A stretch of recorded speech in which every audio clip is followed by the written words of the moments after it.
Si Chief Justice Renato Corona ay sinasabing nangako na tetestify na sa Senate Impeachment Court. Iyan ang alamin natin.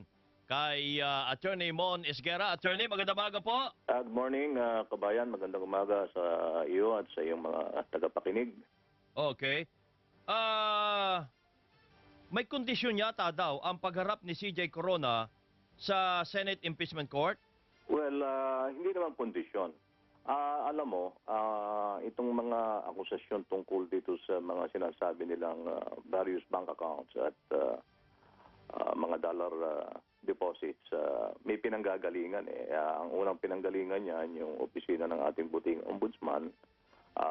Ngayon, lumabas yung isang Mr. Harvike na isang complainant din isa sa tatlong complaints na nakapending sa ombudsman. May pinadala siyang mga kopya, allegedly, mga kopya ng bank transaction sa iba't ibang bangko at ipinadala niya ito sa ating butihing Senate President. Noong final meeting namin kahapon, bago kami papuntang Senado, sinabihan kami pumunta sa pulong ng ating punong maestrado na panahon ng tigilan itong mga ganitong akusasyon na wala namang batayan, walang pinagbabasihan at kailangan nilang patunayan sa husgado. They take the witness stand, they say it under oath, and then I will take the stand to also deny under oath what they are saying. Ilang naman ang gusto dyan eh. Kung titingnan natin kondisyon, hindi talaga kondisyon. Remember, kahapon, kabayan, malinaw na yung naging ruling ng ating Senado through the presiding officer. Ang sinasabi niya, file nyo yung request nyo, na ipinail din naman namin kahapon, at ipasasapi na ko lahat ng sinasabi nyong mga testigong yan. At ang mga testigong yan, lalabas na mga tinatawag natin sa Rules of Evidence, Hostile Witnesses. So, tumayo sila doon, patunayan nila yung lahat ng sinasabi nila, at si Chief Justice naman nakahanda na sagutin kung ano man yung mapapatunayan nila. So parang, Attorney, ang ibig niyo sabihin ay humarap muna itong dalawa, si Ombudsman Morales at saka yung Harvey Ke sa impeachment court, and then sasagutin ni Chief Justice Renato Corona sa impeachment court din. Tama ka doon, kabayan, pero hindi lamang dalawa yan. Siyam yata yung nakainilista namin doon eh. At ngayon, ang suggestion lamang kahapon sa parte bago lang magtapos yung paglilitis kahapon, para lamang matapos tayo sa by May 31, no? Pinakikiusapan ng depensa kung maaaring piliin na lamang doon sa siyam. Ang tingin namin na dapat na talagang ipatawag, i-issue lahat yung subpoena doon sa siyam, pero pipiliin namin doon sa siyam kung talaga sino yung nararapat na mailagay roon sa witness stand. Isa na doon si Ombudsman Morales at saka si Harvey Ke. Harvey Ke, yes. And I think even the good representative Walden Bello, no? Okay. Yun ang nangyari doon, kabayan, kahapon. Pero sabi din ni Senate President Juan Ponce Enrile, we may ask him to tell the bank to release his foreign currency bank accounts. Kasama na yon, kabayan, doon sa pag-uusap kahapon. Oo, doon sa palitan ng yun sa naging diskusyon doon sa paglilitis. At yan naman nilinaw sa amin ni Chief Justice. Wala namang dapat nang itago dito kung ang mahalaga lang sa akin, ang sabi niya, mapatunayan nila kung yan yung sinasabi nilang katotohanan. Pero siyempre, in-examine niya na bawat isa doon sa lalong-lalo na yung ipinadala kay Senate President dahil nakakuha tayo sa internet niyan na print namin at inisa-isa niya. Medyo namula yung mata sa galit, yung kanyang mukha sa galit dahil sabi niya, ano ba itong pinagsasasabi nitong mga ito wala naman ako nito, wala naman ako niyan. Sabi niya, panahon ng tapusin ito, sobra na yan, sobra na, talagang sobra na, tuktulan na. Yun ang kanyang naging reaksyon.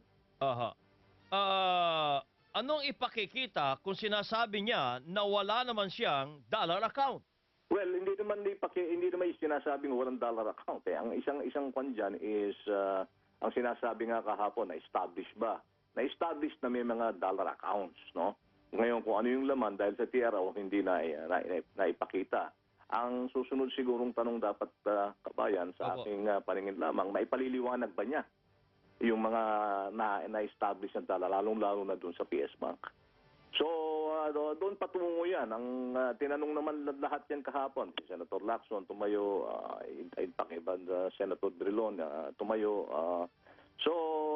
Ang kinuha na, ang aming pinaliwanag lamang mabuti roon sa ating mga butihing senador, basta kung pagtayo dyan ni Chief Justice, itanong nyo na kung ano yung gusto nyong itanong. At sasagutin yan, Ang isang tinatanong kasi nila, baka daw i-invoke na naman yung 6426. Ang paningin namin, hindi. Ang strong possibility, sasagutin niya. Okay. Oo. Paano kung mapatunayan nitong mga isosomon na may ebidensya silang hawak na meron talagang dollar account sa bangko si CJ Corona, ano naman ang maipapangako po ni CJ Corona? Ipaliliwanag niya. Pero alam mo, ididikit yan doon sa Salen issue. Ano ba yung issue dito tungkol doon sa Article 2? Actually, alam mo, isang parang igini-give up na ni Chief Justice dito. Remember, may ruling tungkol doon sa alleged ill-gotten wealth. Yun doon nakatuon yung lahat, yung tatlong complaints doon sa ombudsman. At bagaman ang itinutuon, according dun sa sulat ng ombudsman sa punong maestrado natin, yung another impeachment complaint or another impeachment proceeding. So for purposes of impeachment, no matter how you put it, ang lumalabas kasi dun sa tatlong complaints, forfeiture, ill-gotten wealth, and possible graft and corruption, criminal action. Ngayon, doon sa i-relate mo ito sa ating impeachment na pinililitis ngayon, ang parang lumalabas kasi doon, ill-gotten wealth. May bar dyan may ruling ang ating butihing Senado, ang ating mga senador. Ngayon, ang sinasabi ngayon ni Chief Justice, pati yung ruling na yan, parang isang tabi na natin yan at sagutin na natin sabay-sabay yan. Pero sa tingin naman at maganda naman yung pagtingin ng ating Senate President bilang presiding officer, ipaliwanag mo kung iyan ay lumabas at napatunayan, bakit hindi mo nilagay sa salin. Yun yung issue doon. Yun ang issue. Halimbawa mga patunay, meron siyang dollar account pero hindi naman $10 million, kundi $10. Yun yung sinasabi kahapon, theoretically. At hindi niya nailagay. Hindi niya nailagay at hindi niya naipaliwanag. Dalawang bagay yun Hindi niya nailagay, hindi niya ipaliwanag. Naipaliwanag, oo. Kasi kung may kapaliwanagan, masasabi niya, halimbawa lang, hindi ko naman pangungunahan kung ano man yung sasabihin ng ating punong maestrado. Okay, meron akong $10, tama, nandyan sa account na yan. Hindi akin yan. Baka in trust for yung account na yan. So, tingnan natin mabuti. Kasi mahirap namang pangunahan. Kasi ang sinasabi lamang dito ng punong maestrado, sabi $10 million, $2 million, $3 million. O, edi patunayan nyo. Then, sasabihin ko sa inyo, ang kapaliwanagan niya kung kailangan ko ipaliwanag. Okay. Diba maganda naman yun? Patas lang yung kabayan, di ba? Tama. Sabi ng prosecution, hanggang ngayon daw, wala pa kayong maiharap na enough evidence, sapat na ebidensya, para maklear o mapawalang sala si Chief Justice. Well, alam mo, ano ba yung napatunayan nila? Yung muna na natin tanong. Ano ba yung napatunayan nila? Yung properties na isa-isa na namin Pati yung pag-may-ari nga ng Basag Itote, natapos na kahapon. Yung 45 properties, nasagot na natin yan. Na-disclose ba o hindi yung kanyang sala? Na-disclose naman. Yung kanyang mga sinasabi ba niyang ari-arian, 5 o 6 man yan, nakalagay ba doon sa sala niya? Nakalagay naman doon sa 2010 sala niya. Ang sinasabi wala kang kakayahan na i-acquire ang mga properties na yan, nabili mo o idineklara mo noong 2010. Merong utang nga doon sa Basag Itote na 11 milyon na ipinambali ng isang property na naiberang at 11 million, naibenta ng 18 million, nagbenta ng isang property sa halagang 8 million, 26 million na yung kinita pa. At itong Basag Itote pa na obviously lumalabas, nasa sa pangangalaga niya na kanyang gumawa siya ng bale. So, may kapaliwanagan na kabayan eh. Sa Okay. summation na lamang yan. Doon lalabas na lamang yan sa final arguments. Ano naman sagutin nyo na walang quality, walang kalidad ang mga witnesses na iniharap po ninyo sa impeachment court? Nangyari lamang yon ng kabayan nung isang araw para hindi na nalinaw nung isa sa amin kung ano yung purpose, bakit i-present pa yung market administrator, kung bakit i-present pa yung records officer, na nating na naman ng ating Senate President, Presiding Elder, Juan Ponce Enrile, hindi na kailangan yan. Nag-testify na si Juan nag-testify na si Mayor Atienza. So, ang nangyari, nag-stipulasyon naman Hindi necessarily talaga kailangan. Ang doon sa stipulasyon na nangyari, halimbawa roon sa may records officer, kung ano man yung dapat niyang pamarkahan, ipakita sa Senado, sa paglilitis, na-identify na ni Mayor Atienza. Ito namang sumunod, yung market administrator, may issue ba sa possession? Ang kasing pinalalabas dati ng prosecution, wala namang baliwala yung bentahan na yan.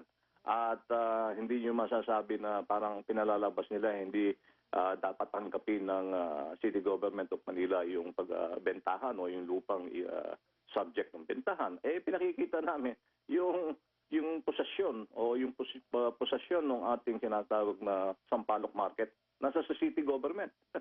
So, hindi mo masasabing baliwala at walang saysay. Ang sinasabi lamang, I think, more mindful ang ating Senate President, tapusin nyo na yan. Meron ng testigong ganyan. Huwag na yung corroborative na yan. Corroborative na lang yun Okay. Ganon yung kabayan. Aha. But humingi daw kayo ng break for this week para Monday na lang ulit para makapaghanda. Hindi pa ho ba kayo nakapaghandaan itong break? Hindi, kasi yung development kahapon kabayan, doon natin dapat idikit yan. Kasi kahapon, mag-aalas 6 na actually, meron pang 2 testigong nakahanda. Tapos si Secretary Laila de Lima yata nakaschedule sa Webes ayon doon sa pag-uusap. Pero mas binigyan ng precedence ito ng tuon itong nangyari kahapon na kasi bago at mahalagang development doon sa paglilitis yan. Maraming senador, remember, tumayo noong Monday ang ating buting senador Jingo Estrada, sinasabi niya, paharapin nyo na si Chief Justice. So, doon sa sagot sa tawag na yon, o panawagan na siya ay sumipot doon ang ating punong maestrado, yung sinagot na namin kahapon. Kaya, yung hinihingi naming 48-hour continuance, nataon lamang kasi na hanggang, alam mo naman, hanggang Webes lang ang trial, yung 48 hours binigay, kaya lang ang lalabas sa Monday magsisimula. Para lamang mailatag yung lahat ng sapi ng kinakailangang ilabas ng ating Senado at mai-serve naman doon sa mga taong, doon sa siyam na taong nabanggit ko kanina na nakalagay roon sa request namin. Okay. Maraming salamat po, Attorney Mones Guerra, at magandang umaga. Magandang umaga at pagpalain ka ng Panginoong kabayan, Mr. Vice President. Salamat po. Salamat po. Kabayan! Kapangyarihan ng mamamayan! Balita at talakayan!